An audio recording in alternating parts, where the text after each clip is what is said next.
As you guys know, Queen Elizabeth recently passed away, leaving behind a heavy crown, an unparalleled legacy, and quite the fortune behind her. It should go without saying that the Queen of England was massively wealthy. I'd expect all of that to be her royal wealth. She actually had a substantial private wealth as well. But before we start the video, please like this video, subscribe to our YouTube channel, and hit the bell icon so you never miss our next uploaded video. Let's start the video. Aside from the incredible fortune of Royal, has access to Queen Elizabeth had several sources of income that brought in quite a sizable chunk of cash. She was said to be worth somewhere in the neighborhood of 500 million at the time of her end. A good deal of this wealth came from trusts, portfolios, and land, primarily the Duchy of Lancaster. She then inherited a sizable fortune when her mother passed away in 2002. All of this won her the Guinness World Record for richest queen in the entire world. As far as her queenly assets go, being English royalty is no joke. For instance, just look at Buckingham Palace.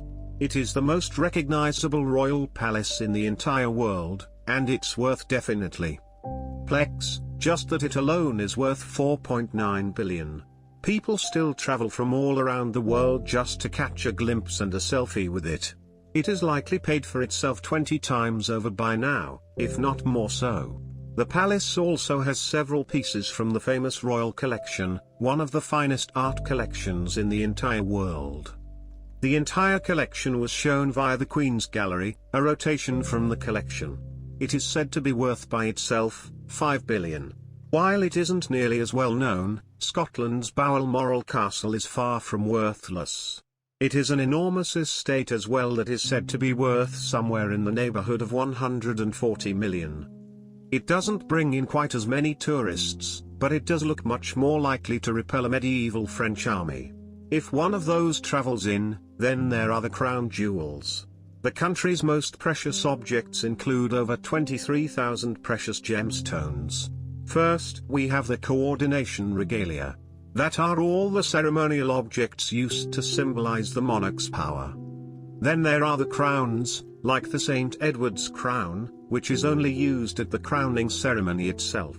Then there's the imperial state crown, which is made of gold and has been set with 2,868 diamonds, 17 sapphires, 11 emeralds, 269 pearls, and 4 rubies.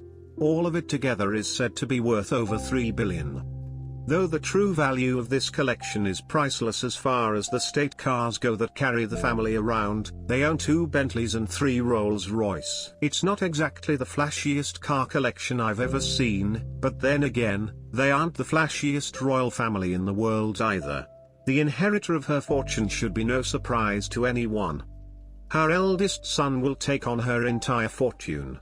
Before the loss of his mother, Prince Charles was worth an estimated 100 million. This came from the real estate trust called the Duchy of Cornwall. It was set up to provide for the Prince of Wales and his family with nearly 30 million coming in.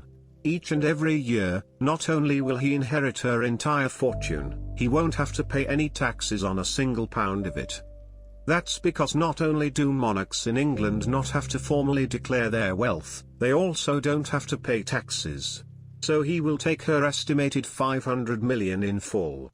He'll now be worth $600 million as he ascends to his new title. There's one thing people are much more interested in than the passing of her massive fortune, though that would be of course, her royal title. Elizabeth II served as Queen of England for 70 years and 214 days. She was not only the longest monarch in England serving since she was 25 years old, but the longest serving queen in the entire history of man. Now that incredible legacy is being dropped on the same shoulders as all of her private cash. Her eldest son Charles will now be known forever as King Charles III. He will also inherit through title the vast wealth of the crown. While it is of course presented more like he will oversee the four on behalf of Great Britain, he will seriously benefit from the crown's 25 billion worth.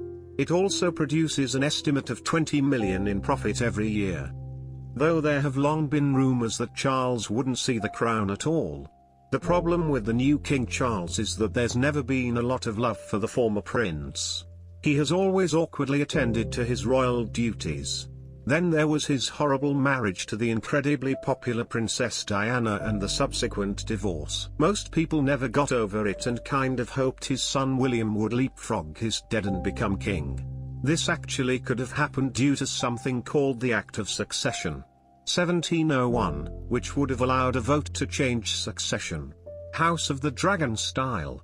This hope was dashed, but it is still likely that we will see King William before too long. King Charles is 73 years old and could quite likely retire only a few years into his service, allowing for his incredibly popular son to take his crown. One thing about the royal family is absolutely for certain, though there was no chance it was ever going to be Harry. The most famous royal drama since Princess Diana came about when Prince Harry married Meghan Markle, then left the royal family behind for good, a sentiment some seem to be eager for. While most were quite sad about the Queen's passing, there were others that, let's just say, weren't quite as upset about it. For years, there has been a growing opinion that the entire idea of having a British royal family is a bit antiquated, and maybe the whole thing should just end with Queen Elizabeth. While there are a ton of ethical issues to consider about the nature of the monarchy continuing, let's just look at the raw numbers alone. How much does the royal family cost the United Kingdom each and every year? Well, just looking at 2021, it was estimated that the family costs taxpayers over $120 million in 1 year alone. Though it's just not that simple. Many have long argued that the royals bring in quite a bit of value to the nation. Most of that is said to come in tourism. They bring in millions of people each and every year who want to visit Buckingham Palace.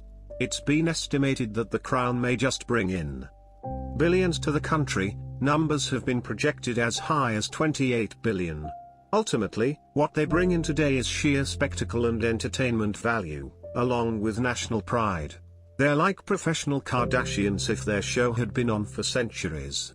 Overall, the UK is worth over 740 billion, so I'd say regardless of the royal future, they'll be just fine. And that's all from today's video. Before you go, please like this video, subscribe to our YouTube channel, and hit the bell icon so you never miss our next uploaded video. See you on the next video.